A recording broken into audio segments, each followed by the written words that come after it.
House Speaker Mike Johnson will travel to Mar-a-Lago tomorrow, where he is expected to deliver remarks alongside former President Donald Trump. Johnson says the focus will be on, wait for it, election integrity, as well as free and fair elections. The move comes as Johnson faces an ever-shrinking, razor-thin majority in the House, as well as pressure from Congresswoman Marjorie Taylor Greene, who continues to threaten to force a vote on his potential ouster. Joining us now, MSNBC political analyst Brendan Buck. He was communications strategist and former aide to House Speakers Ryan and Boehner. Brendan, good to see you this morning. Let's just start with the nonsense here. These two men are going to appear together to talk about election integrity. Donald Trump, of course, is still pushing the big lie. He is still refusing to acknowledge he lost the 2020 election. And we know Johnson was the author of some of the legal briefs that supported that and still backs it. Give us your sense.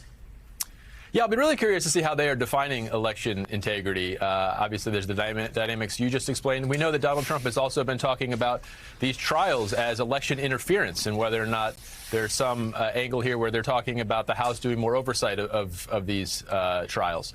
So that's very curious to me. I'm also just sort of curious as to how this came about in the first place. I understand, of course, why Mike Johnson would want to stand next to Donald Trump right now. He's fighting for his job, and Donald Trump's the most popular person in the party. I'm not exactly sure why Donald Trump feels the need to stand next to Mike Johnson at this point.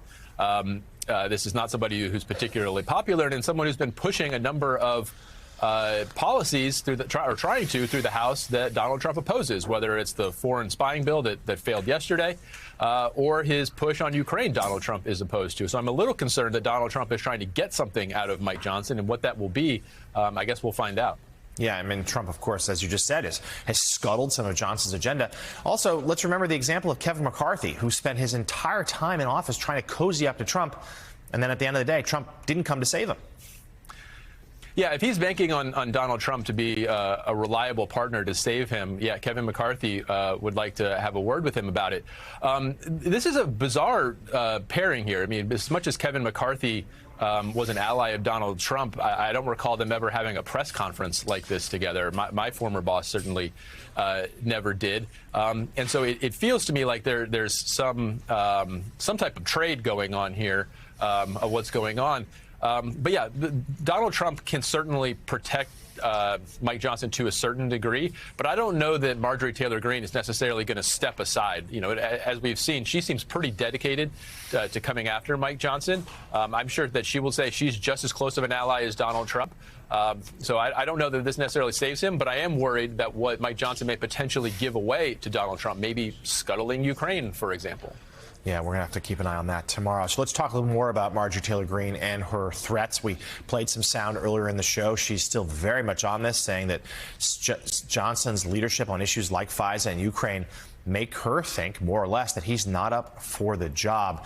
Do Republicans, though, will they really want to go through this process again? Will she have support? They don't want to go through this process, but I would say they didn't want to go through this process with Kevin McCarthy either. That was really unpopular in the conference. But we've got a situation where all it takes is one member who can force them into it. And what this feels like is she is trying to build that requisite support to go there. This is all good politics for Marjorie Taylor Greene, where she comes from. She's never really cared about being popular within her conference. It would be absolutely chaotic, and that's the argument that Mike Johnson is trying to make.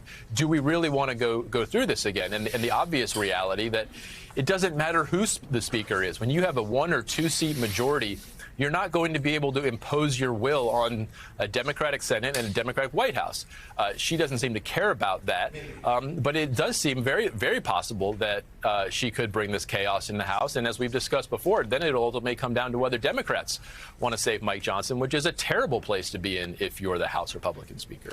So dysfunction seems to be the order of the day quite frequently for House Republicans. Brendan, yesterday, one of the more chaotic yet, the FISA bill goes down, the Marjorie Taylor Greene threats. Just give us a big picture here. I mean, you've spent so much time in this chamber. Have you ever seen anything like this before? And do you have any hope at all that it's going to get better? I've never seen it, and we don't need to get too much into the procedural weeds here, but they can't even bring bills up for a vote. That's what happened yesterday on the floor. They didn't even vote down the foreign spying bill. They weren't able to bring it up. The House is very quickly turning into the Senate, where you need huge bipartisan majorities to do anything, which sounds nice, but the House is built to act as a simple majority. And frankly, the House has been able to skate by without Donald Trump really getting too involved in their business until now. Kevin McCarthy was able to pass a big bipartisan debt limit increase, with Donald Trump largely staying quiet. Now Donald Trump is front and center, and this is the reality that I lived in for 2 years, where he wades in casually, usually half informed on what we're doing, and takes things down. Like yesterday, the FISA reforms that were in there, the things he asked for, he ends up scuttling the bill by just doing a simple post on his Truth Social site. And Brendan, lastly and briefly, Speaker Johnson yesterday acknowledged the possibility that some moderate Republicans might even vote for Hakeem Jeffries to be Speaker if Johnson were ousted. Do you see a scenario where that could happen? A Democrat could lead this chamber? I don't. I think that's Johnson sort of grasping at straws. I mean, there's a scenario where Johnson or Jeffries could end up with the most votes if Republicans vote present, which you've seen them do a few times. It's a simple majority of the people voting. That's not going to happen. Even if Jeffries somehow ends up with the most votes, they could vote to remove him very quickly, too, with the majority that they have. But that just shows you that Johnson doesn't have a whole lot of great arguments right now. He knows that he's dealing with someone who's irrational, and I don't think that's going to dissuade her from going after him. Hey everyone, MSNBC has a new and improved app. You'll get real-time alerts and analysis, live blogs, in-depth essays, video highlights, and the best 2024 election coverage. Download the new MSNBC app. Here's how to do it. You tap on the App Store on your phone. You hit search on the bottom right corner. You type in MSNBC. You click on the MSNBC app. You click on Get or the cloud icon and enjoy it.